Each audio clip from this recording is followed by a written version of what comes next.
life should get better. As every year goes on, you've had an extra whole 12 months to work on yourself. You should be happier, you should be in better shape, you should have more money. Everything in my power can give you to help you succeed. I could write a whole book on how to deal with haters and how to respond. Because my name was mud in the newspapers, God wanted to show me who my true friends were. They're gonna say, that's risky, what are you doing?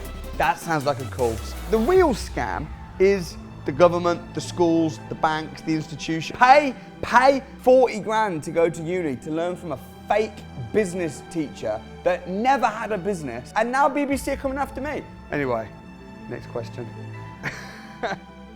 Hello and welcome to the Self-Unemployed podcast, where we talk about the journey to financial independence and becoming self-unemployed. Today, I've got a very special guest with me, Mr. Samuel Leeds. Samuel, Thanks for hi. having me on your show, bro. Thank you, and thank Good you. to be here. Thank you for inviting me to your house. Very welcome. It's lovely. So, as I was saying to you, I've been aware of you for a very long time. I think even before the academy days. Like, I think you first popped on my feed when you were doing Training Kings. Oh, wow. I think it's been that long. That's some time ago now. That's like 2014. Yeah. Yeah. I was living abroad at the time, but I do remember, yeah. But yeah, it's been a long time, and I've always been interested in property, but I didn't get around to coming to a crash course until last December. But as soon as I did, I quit my job the next day. Wow. And I'm having the year of my life. That's fantastic. So I want to sort of make the podcast episode that other people in that situation might just think, okay, I should go and see what this is all about, because you do make it easy with the crash courses and everything. Yeah. But so I suppose, what was it that held me back? And I guess, you've got a lot of hate. There's a lot of haters out there pushing a certain narrative. It's true. And I think that... A lot of competitors as well. Yeah. Because if you see where a lot of the hate originates from, it's competitors in the industry that sort of try and skew a certain narrative. Right. And also, we're the biggest in the UK, certainly, in terms of numbers on a property education side. And whenever you're at the top, you've always got people trying to pull you down, and whether that's through rumours or whatever it is. But yeah, it's interesting because about the hate, because no one ever sort of says to me, to my face, like, oh, I've got a problem with you, or this isn't. It's all kind of behind closed doors. But they'll publish videos and articles about Well, not even necessarily, they might, but even sometimes they'd be too scared to do that, because then they know they're going to get defamation cases, and they know I'll clap back, but you just be like little rumours whispering in rooms and things like that. So yeah, so that put you off for almost a decade. Yeah. Wow. Yeah. Interesting. And some of it might be true. I don't know. I mean, no one's perfect.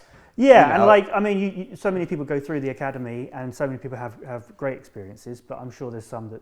Like every business. But yeah. Yeah, I mean, like every business, if you've got people at a crash course and it's £1, and some people will come and they'll say, oh my gosh, that's just absolutely incredible, no brainer. But then there's other people that say, no, it was terrible. And that's just opinion, because everyone's got a different opinion, haven't they? Yeah, but also I think you don't make money from the crash course. I mean, I lose money from the crash course. But I mean the customers, the students. Oh. And they don't even make money from the training.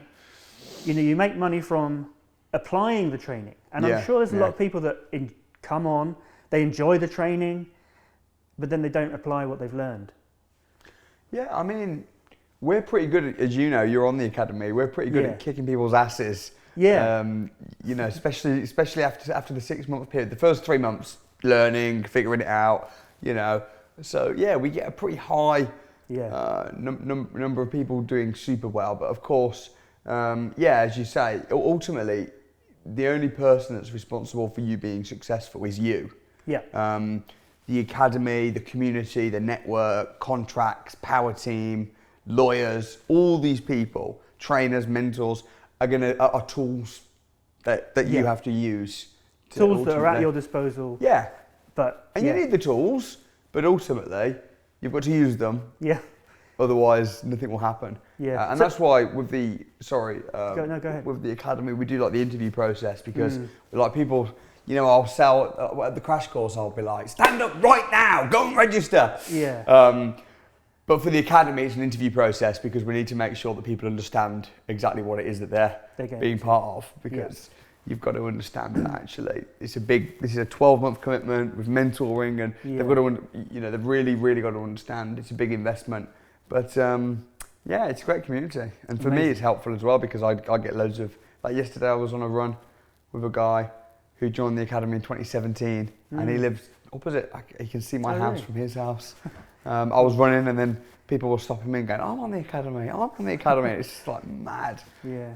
So you've got a sort of very well-oiled machine, well-oiled funnel with the, because I thought it was very interesting because I've got a bit of background in that online marketing and things. I thought it was interesting once I got through it a bit that, when on the crash courses, you don't mention the academy much.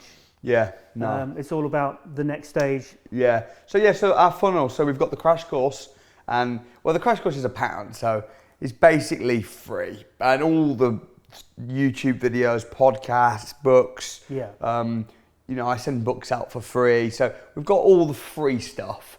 And I guess the purpose of that is to open people's eyes as to what's possible. But from a business perspective, it's also letting people see how good our content is and how, what's possible. So we've got all the free stuff. Then we've got the courses. So all of our courses are £2,000.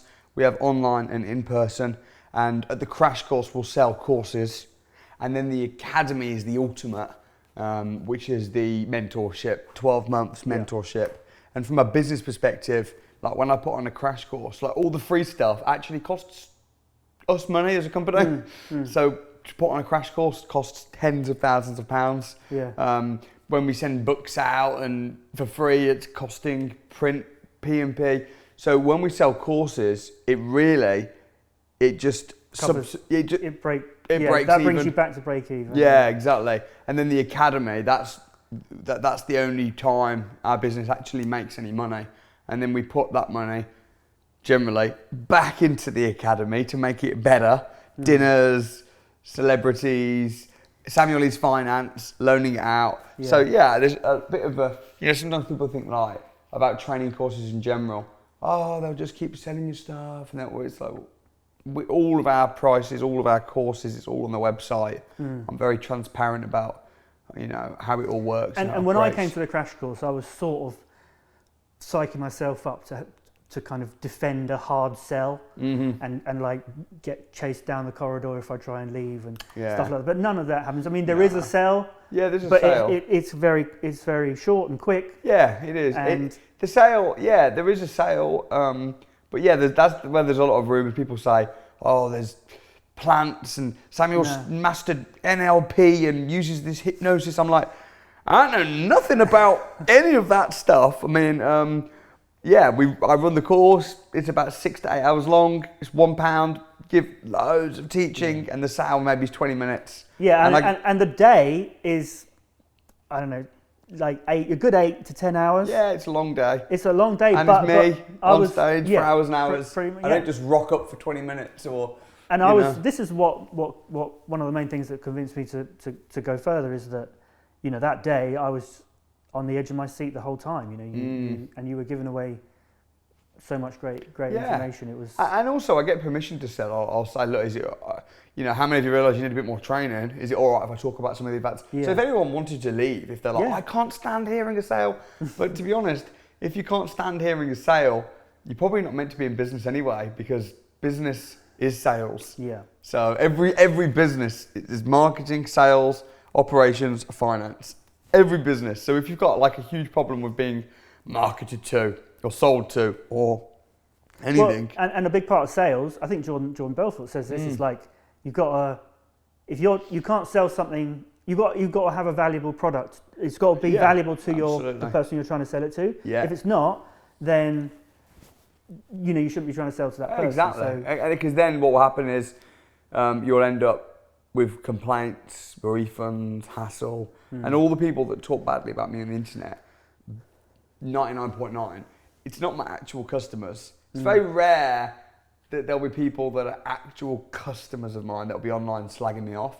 I mean, it's happened, and it really upsets me when it does happen, because if someone goes online about and says stuff about me and I don't know them, they're just trying to get clicks and I don't know them. Yeah, I might sue them. Yeah, I might, do a video response and ruin their career or whatever, maybe. But ultimately... Or invite them for a debate and crush them. Yeah, or invite them for a debate. Maybe I'll do that. Maybe I'll ignore it. But ultimately, it doesn't upset me at all because I know it's part of the game. But if an actual customer says, oh, Samuel starts talking about me badly, which very rarely happens, then I'll really care. I'll reach out to the person. I'll be like, are we okay? What happened? Let's talk. What can we do? Because that's like different. It's almost like if a family member says something about you, if the old man next door. Then something must have gone wrong. Exactly. But it's very rare that happens. 99% of the time, if people are saying negative stuff, it's competitors, it's people that don't know, it's people that have heard something, it's people trying to get views or... But also you're constantly improving the academy. It's true. I mean, even since I've been on, I didn't realise when I started that the inner circles were a brand new thing. I started them maybe 6 months ago or so. Yeah, well, that's when I joined, and for me, that's one of the most valuable parts of it, I think.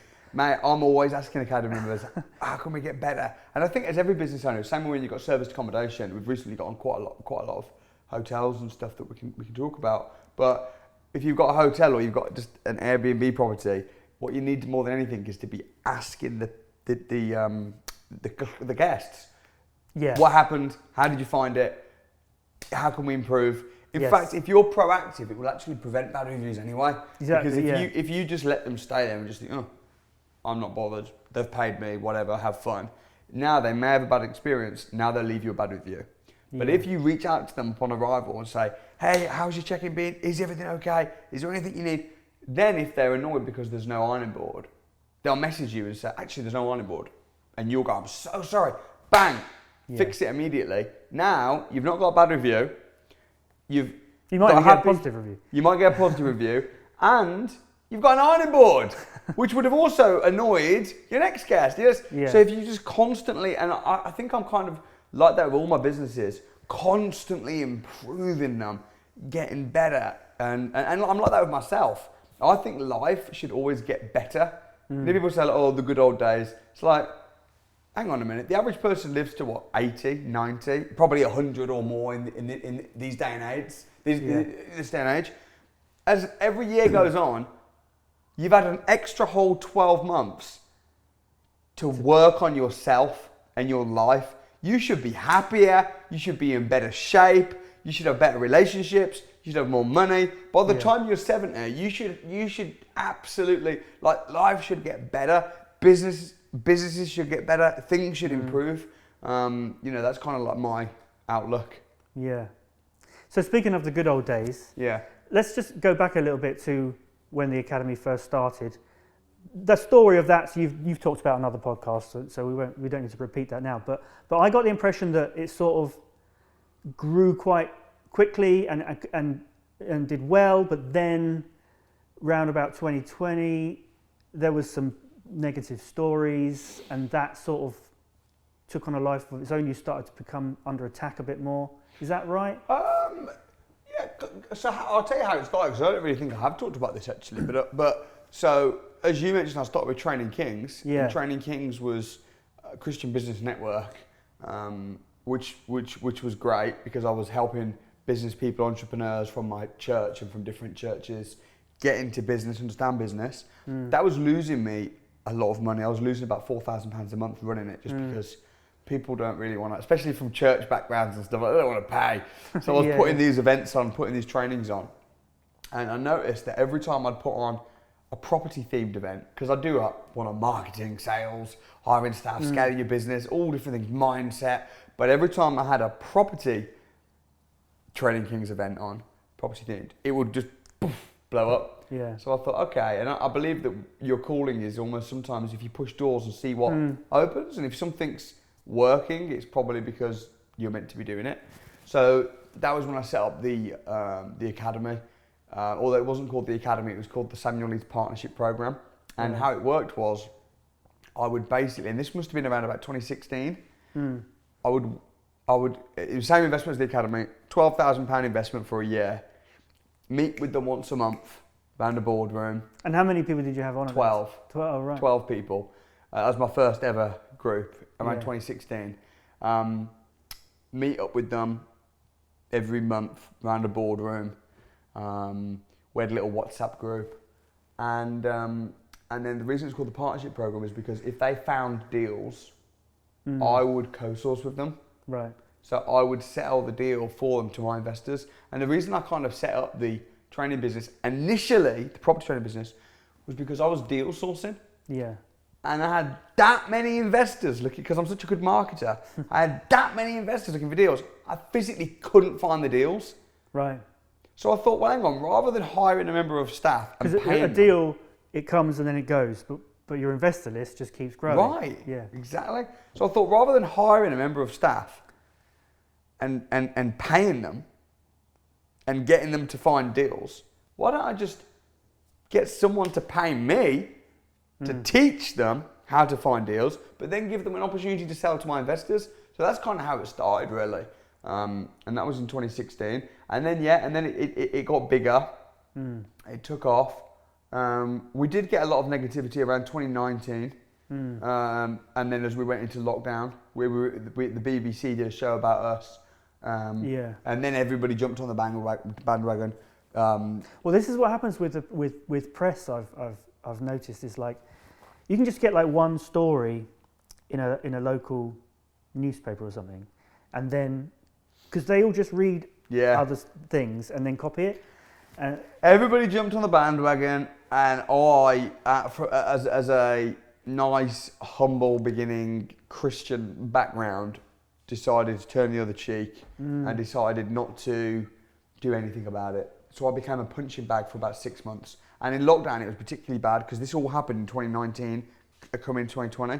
2020, everyone's bored, everyone's at home, everyone's frustrated. Keyboard warriors, yeah. Everyone's got some mental health issues right now. Everybody's angry and frustrated. And I just became a punch bag for 6 months. And then it was only 2020, I think it was around about, because this happened from mostly, to be fair, this was like 2019, back end of 2019, first end of 2020. But then 2020, around about April, that was when I started doing rebuttal videos. Yeah. So I'm like, right, BBC, Channel 4, Lord Sugar, The Sun newspaper, this person, this person, this person. So I did a series, like a playlist, Samuel Leeds responds to. Yeah, there is, just looking back through all your old videos, there is a noticeable time when you sort of start fighting back more. Yeah, that was around April, and that was Grant Cardone's idea. Right. Grant Cardone said to me, you can't be just ignoring this. Silence is an admission of guilt. If you don't put the facts on the table, because Grant Cardone even asked me, like, what's going on with all this then? What did you do? What did happen? And I'm like to him, it's ridiculous. This is the truth. These are the receipts. And he's like, why are you saying this to everybody? I'm like, I don't want to get involved. I don't want to give it oxygen. I don't want to. And he was like, nah, man, if you don't put the facts on the table, people will just make stuff up. You gotta. Yeah. You gotta. It's true to an extent to not respond to haters, you know, if it's just in the chat and stuff. But if it's the BBC and then that's starting a snowball, that's a different matter. You can't. I mean, I could write a whole book on how to deal with haters and how to respond and how to, because there's a time to do nothing, there's a time to ignore it, there's a time to sue them, time to respond, there's a time for everything, time to listen. There's a difference between haters and critics. Yeah. If you've got a critic, that's different. Critics are people that are criticising you, but sometimes not from a malice intent. Yeah. Whereas a hater or a troll is somebody that's just trying to cause damage. Yeah. But this, we're not talking about just, you know, hurting your feelings and stuff. This is actually stuff that's had an impact on the whole team and the company. Because I remember in the Winners on a Wednesday video with Gillian Jur, you said something like that you were really grateful for them for standing by you when not everyone else did. It's true. In 2019, 2020, the people, because my name was mud in the newspapers, and because I was literally, if you Google my name, it would just all come negative stuff with the fucking BBC and everything. Like, the people that stood by me in that time and was like, we know you, we're standing with you, and publicly as well. Those people in that time I think everything happens for a reason. Part of the reason I might have gone through that attack was because God wanted to show me who my true friends were. And there was some people that disappeared or went quiet, you know, didn't want to speak about me online, kind of wanted to sit on the fence. There were some people that joined the bandwagon, and then there were some people like Jer and Ginny and many, many other people that actually stood with me and continued being an ambassador and continued speaking their experience and the truth publicly without the fear of being cancelled or being attacked or whatever. And those people, I'll always tell. I mean, even now, and I'm sure a lot of other Academy members feel this as well. Like, I feel bad that when I first joined the Academy, I'd sort of convinced myself, but I still knew that other people, you know, might have those negative feelings, might think you're a scammer and stuff. So I was almost ashamed to sort of say, I've joined the Academy, that I'm. But that might also be because you've been watching me for 10 years, so you've seen some of the negative press. I've been aware of you. I was first aware of you a long time ago. It's not that I've been an avid. But you saw the bad press. Is my point. Yeah. Because you saw the bad press. But a lot of that was retrospectively as well. Yeah. Not so much. Yeah, but sometimes, I mean, geez, even take aside all the negative press from 5 years ago, just the fact that if you say to a friend or family, I'm joining an unaccredited course that's not backed by the government to learn about property, investment, even if you say to your friends and family, I'm refinancing my house and I'm going to invest in some properties, like, they're going to say probably, that's risky, what are you doing, that's crazy. Oh, but I found this property course, there's this wonderful community of people, that sounds like a course. Like, so it's not me that people are attacking personally. It's the investment, it's the risk. The risk, the financial freedom, the fact that the real scam is the government, the schools, the banks, the institution, the status quo, the going to school for 20 years to pass an exam, memorize information, and then go to university, and then finish university and get a job and work for pay 40 grand to go to uni to learn from a fake business teacher that never had a business. And now BBC are coming after me, while the BBC are endorsing courses. Literally, I don't know if you knew this, but there's courses that are out at the moment. I think it's like Maestro courses. Do you know about these? Yeah. They are crap, man. Those courses are absolute dog shit. I've paid for the courses, and I'm like, what is this? Pathetic, tracing paper thin, learn nothing. That's my experience of those courses. And they're endorsed by who? The BBC. So the BBC are jumping on the bandwagon of trying to push courses and promote courses, but they're attacking me. The government are banging on about go to university, paying for people to go to university. Do you know if you go, I was speaking to some friends yesterday that were 60 grand in debt. They've been paying their monthly fees for the last 2 years, and now they're 61 grand in debt. Like, is that like student loan? Yeah. Yeah. So the student loans are so expensive, going to uni is so expensive, learning from fake people from textbooks written 40 years ago that doesn't work today, from broke people learning about business who've never had a business, that's all fine. Oh, we'll celebrate that, we'll clap that, but you go on Samuel Leeds, who's a multi-millionaire, who does makes £1 million in a month, and to Samuel Leeds, that's a terrible month. Why don't you want to learn business from this dude? Oh, because it's not backed by the government. Oh, because it's not endorsed by the BBC, the British brainwashing channel. Like, no, people are so stupid. So all these people that talk negative about me, about my business, they were sat here to my face having a conversation. They'd be torn to shreds because their whole opinions is based off of status quo of what they've been brainwashed to believe from the government, and they're actually morons. Anyway, next question. The other thing that if people who sort of follow you, watch your YouTube videos chronologically, there's certain characters that, other than yourself, that have sort of come and gone. Yeah. One of those is Alistair Cunningham. Yeah. And I'm just a little bit curious, really, because, you know, he's obviously doing some really good stuff. Some of the videos and properties that he showed you around on your channel were really good. And you, on your videos, you talked about, you know, you were best friends and stuff. But then he sort of disappeared and started his own thing. Yeah. Have you guys fallen out, or what's... I mean, Alistair, we trained him up in property and he did really well. He went out to Uganda. And they even share the story of that at some of the events. He accredits that with sort of getting him out of his shell and getting used to public speaking, which is what he's doing now. He came to Uganda I injured myself and I asked him to speak. He spoke in front of hundreds of people and he got the bug for it. And at that point he realised, the thing is, when you're financially independent and you're making lots of money genuinely buys choices, but it doesn't buy true happiness. What buys true happiness is fulfillment, is when you've got something bigger than you. A mission. A mission, correct. Which is why I've got a mission right now. So I think, yeah, go ahead. Can I read you a quote from one of Alistair's recent Instagram posts? He says, he's talking about, the thumbnail says, "Don't get fooled by training businesses. Training makes me the most money. Anyone that tells you training doesn't make money is lying. They're telling you that to then say, it's my mission. Fuck off. Bollocks. It pisses me off when people say I train people because I want to give back." It's really surprising because he was making quite a lot of money in property and then he went out to Uganda and... Yeah. But when I saw that reel... Yeah, that is surprising. When I saw that reel... It's very strange. Yeah. Pro. Being familiar with both of you, he doesn't name you obviously, but to me it seems like I wouldn't take that personally as if he's talking about me. But you do talk, that's why I said mission, because that's what he's criticising, that's what you say. So I thought maybe he's talking about you in a way. I don't really speculate too much as to when people talk about me. All I know is he did our training, he did really well. He wanted to train, he wanted to speak.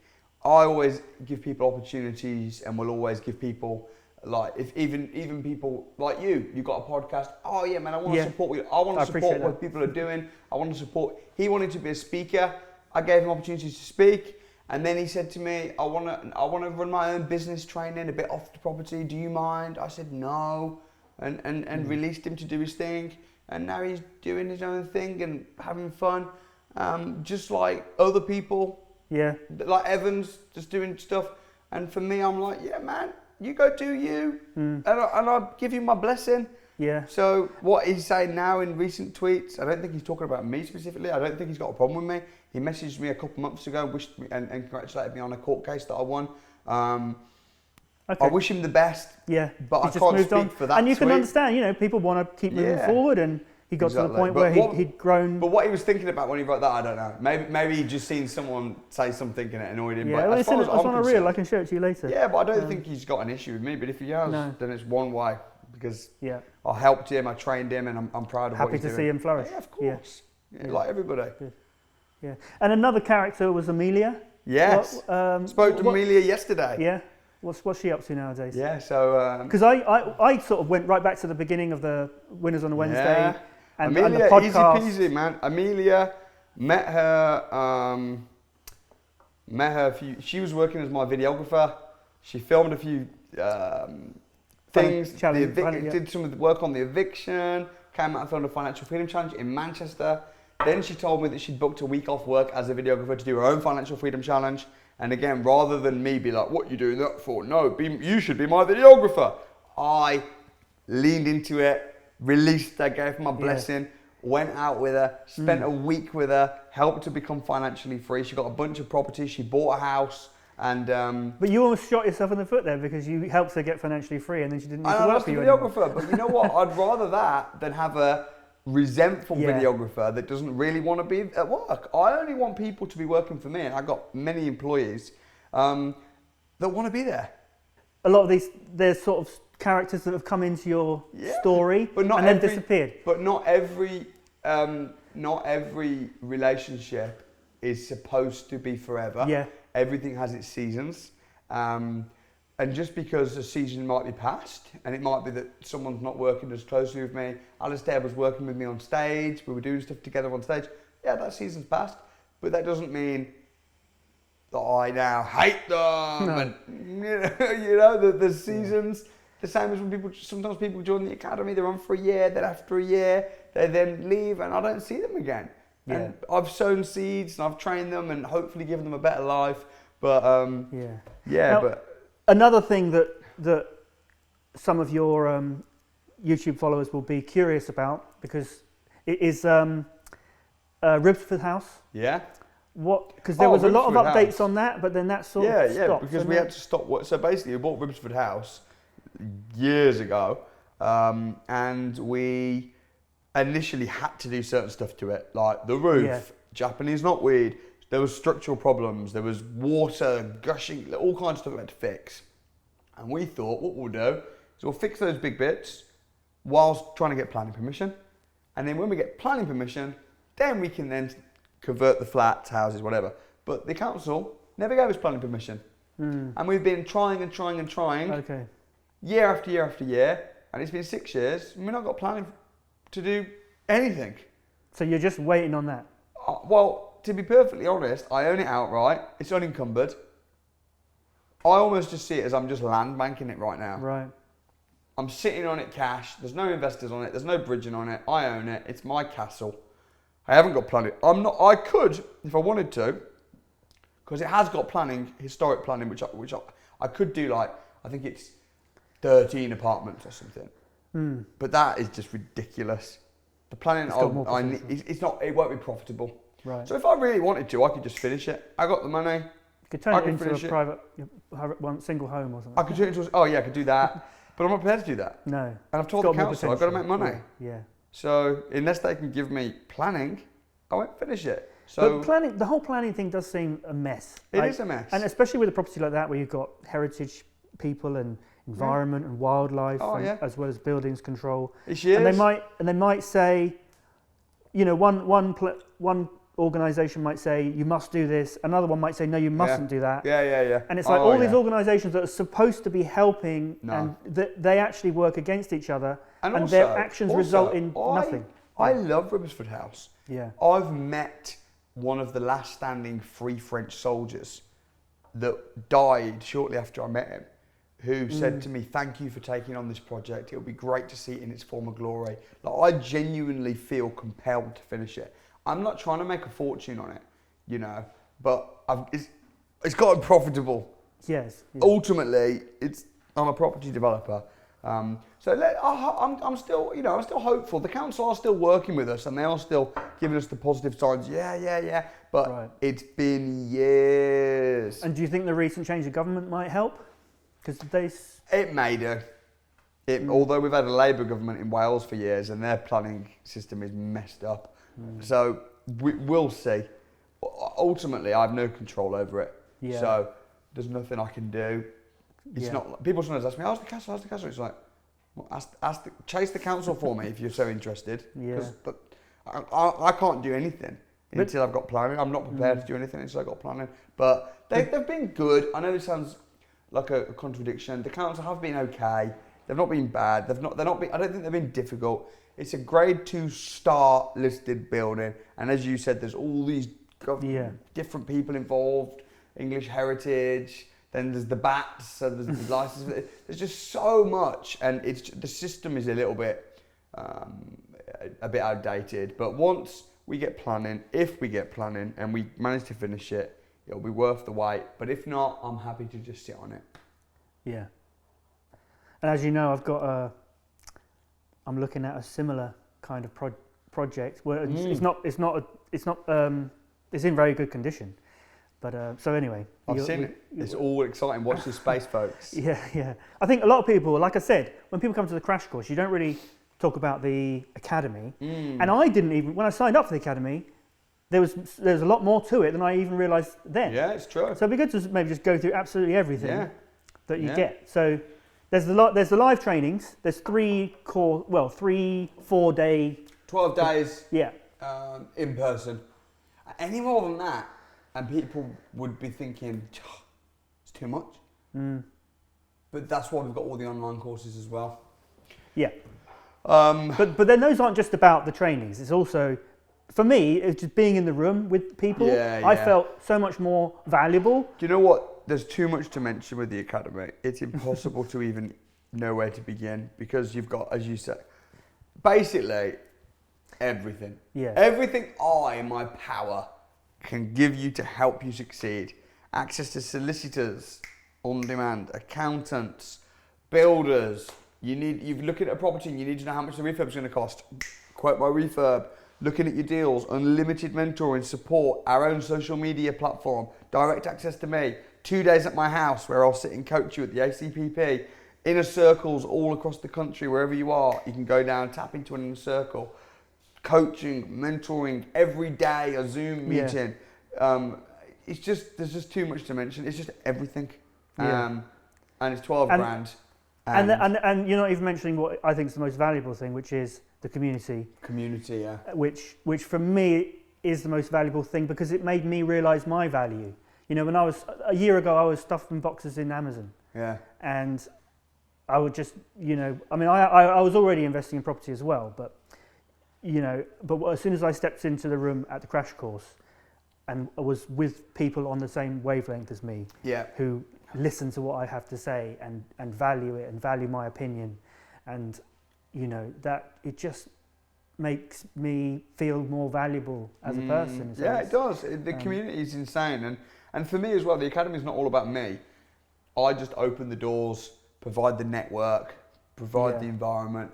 And like you said about how it started off with you trying to get people to co-source deals with other people are now co-sourcing deals together and JVing. I'm hoping to JV with the Property Amigos on this big house if we can do it. Fantastic. I went to see their hotel up north earlier in the week.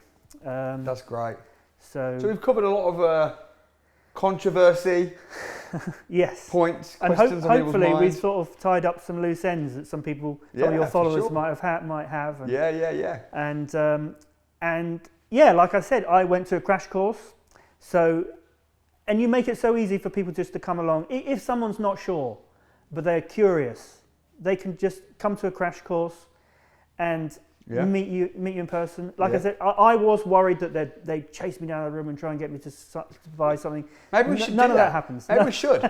Maybe we should chase people. Maybe we should lock the doors, chase people down the room, hard sell people. Now, you know what? People don't want to be hard sold. No. People do not want, in England especially, people don't like being sold to. And also the community and everything that comes out of it, that it would be much harder for that to happen if everyone felt like they resented being sold to. Yeah, you don't want to be hard selling people. I mean, listen, I will passionately sell. In that 20 minutes when I sell at the crash course, I will passionately sell. I'll do a call to action. It is a masterclass. However, if people feel like they're being pressured, or they've been hard sold, or tricked, or chased down the corridors, they're not going to be happy about that. Yeah, exactly. And it's going to push people away, because ultimately in England, you know, if you overstep the mark, people will just be like, oh, I'm not interested. It's like chasing pigeons with bread, they'll run away. Yeah. You're better off to just put it on the ground. Yeah, put it on the ground, show people what you got, be loving, be nice, give loads of value, and then just make it easy for them. So, yeah, man, anyone that's got a problem with how I sell, probably shouldn't be in business. Because even if you haven't got the money, come and watch me sell just to see how to sell. Yeah, definitely. It is a masterclass, like you said. It is. And it's an extremely entertaining day. Like I said, I sat there for 10 hours. I was on the edge of my seat, and I thought, I could definitely do with 4 more days of this. Yeah. And then I signed up to the academy when I'm so glad you did, man. Me too. Next time we do an interview, it'll be Winners Wednesday. Yes. I'll be interviewing you. Yes, it will be. Okay. Well, Samuel, thank you very much. Thank you, my friend. Thank you for watching, and I'll see you next time. Thank you so much for watching. If you're on the journey to becoming self-unemployed, taking control of your financial freedom, then you're in the right place. If you enjoyed this video, then don't forget to give it a thumbs up, hit the subscribe button, leave a comment below. We'd love to hear your thoughts and questions. But more importantly, make sure you head on over to our website and sign up for the mailing list. The link is in the description. By joining, you'll get exclusive access to our live streams when we record future episodes, so you can be part of the conversation and see behind the scenes. So don't miss out. We'd love to have you join us live, so I'll see you at the next one.